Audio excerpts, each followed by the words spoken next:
All right, today we're diving into ToolOrchestra. It's a system that's trying to tackle one of the most, well, frustrating things about the AI we use every day. See, the goal here isn't just to build bigger and bigger models. It's about making them smarter in how they work, way more efficient. So let's get right into it.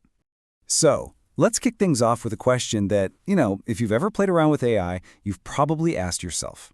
How is it that these genius-level models can whip up a perfect sonnet on the spot, but then turn around and completely flub a simple math problem? Or, just make up a stock price from yesterday with total confidence. It doesn't make sense, right? Well, that's the paradox we're digging into. And this leads us to what we can call the monolith's paradox. It's this idea that we can just build one single, gigantic AI brain that can do absolutely everything. But that approach is starting to hit some really serious walls. It's just not practical. And that's precisely the problem that a system like ToolOrchestra is trying to solve. Okay, so what's really going on here? Well, it's like there's this internal conflict happening inside the model. On one side, you've got its parametric knowledge. I mean, that's just a fancy way of saying everything it's memorized from its training data, all the facts, the text, everything. But on the other side, you have what it can actually check and verify using an outside tool, like a calculator or a quick web search. So the AI is always stuck in this tug-of-war between what it thinks it knows and what it can actually prove is true. And this is really the key takeaway here. The problem isn't that these AIs aren't intelligent. They are. The issue is a huge misallocation of that intelligence. Think about it. Using a cutting-edge model like GPT-4 to do a simple bit of math, it's like firing up a supercomputer just to turn on a light bulb. It's complete overkill and it's just wildly inefficient. Now, you might be thinking, okay, why don't we just prompt it better? Just tell the model to use tools more often. But it turns out, just prompting harder completely fails. You get stuck between two bad options.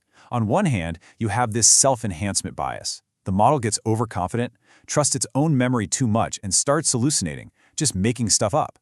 But then if you try to fix that, you run into the other enhancement bias. This is where it gets timid and starts using tools for everything, even ridiculously simple stuff. I mean, it'll waste time and money asking a search engine who was the first US president. It's a total calibration nightmare. So, that leads us to the big idea, the fundamental shift behind ToolOrchestra. What if, instead of having one model try to do everything, what if we split the job in two? Separate the decision-making from the actual work of generating the answer. And that's really what we mean by orchestration here. It's not some sci-fi concept about AI agents reasoning. No. It's a cold, hard engineering problem. It's all about training a localized system to optimize for things like cost, speed, and accuracy across a whole network of different providers and tools. It's resource management, plain and simple. Right, and this brings us to the core thesis of ToolOrchestra. Routing is a distinct capability from generation. It's a simple sentence, but it's powerful. It means the skill of deciding how to solve a problem is totally different from the skill of actually doing the solving. And if you separate them, you can get really, really good at both independently. Okay, so how does this actually work in practice? Let's walk through it. First, your query comes in, and it doesn't go to some giant model. It goes to a smaller 8 billion parameter router model. Now think of this router as a really smart project manager. Its only job is to look at the task and decide, hey, can I handle this myself, or do I need to delegate it? If it decides to delegate, it calls on a specialized worker. That could be a code interpreter for math, a search tool, or even a heavyweight like GPT-4 for complex creative tasks.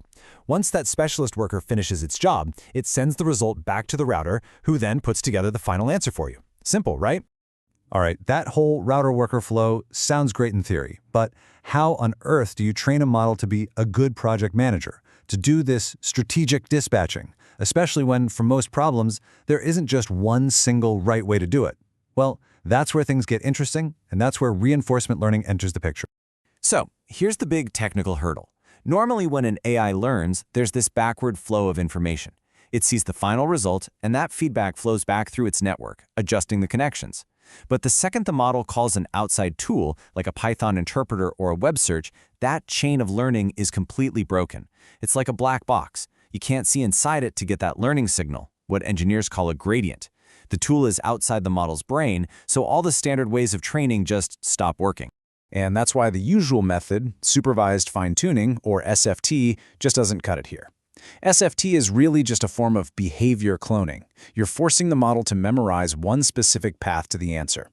It learns the syntax, the correct way to write the code to call a tool, but it never learns the strategy, It doesn't learn when to call a tool, or more importantly, what to do if the tool gives a weird answer or just fails. The solution they landed on is a pretty clever algorithm called Group Relative Policy Optimization, or GRPO. Now, the standard way to do this, called PPO, usually needs two models working in tandem. You have a policy model that takes actions, and a critic model that judges if those actions were any good. The problem? That doubles your VRAM, your memory requirements, which is a killer for these already huge language models. GRPO is brilliant because it figures out a way to get rid of that critic model entirely. It cuts the memory footprint in half, which is basically what makes this entire system feasible on today's hardware. Okay, but with reinforcement learning, there's always this big danger called reward hacking. It's where the model finds some clever, unintended loophole to get the reward without actually solving the problem. To stop that, ToolOrchestra uses something called a KL divergence penalty. The best way to think about this is like a safety rail on a highway. It just gently nudges the model back on track if it starts to stray too far from its original common sense training. It makes sure the model learns good strategy without completely forgetting how to be a coherent language model. So we've got the technique to train our smart dispatcher, but what exactly do we want to teach it? What is a good strategy? This is where we have to teach the model to care about real-world stuff, like money and time. We have to teach it about budgets and deadlines. And this brings us to the business logic of it all, the price of intelligence. And this really gets to the core of the whole efficiency puzzle. The system has to learn how to juggle three competing goals: accuracy, cost, and latency, or, speed. And let's be honest, in the real world, getting all three of those maxed out at the same time, it's pretty much impossible. So how do you teach an AI to make these trade-offs? You bake it right into the reward signal. It's actually pretty clever. You collapse all three of those goals into one single number.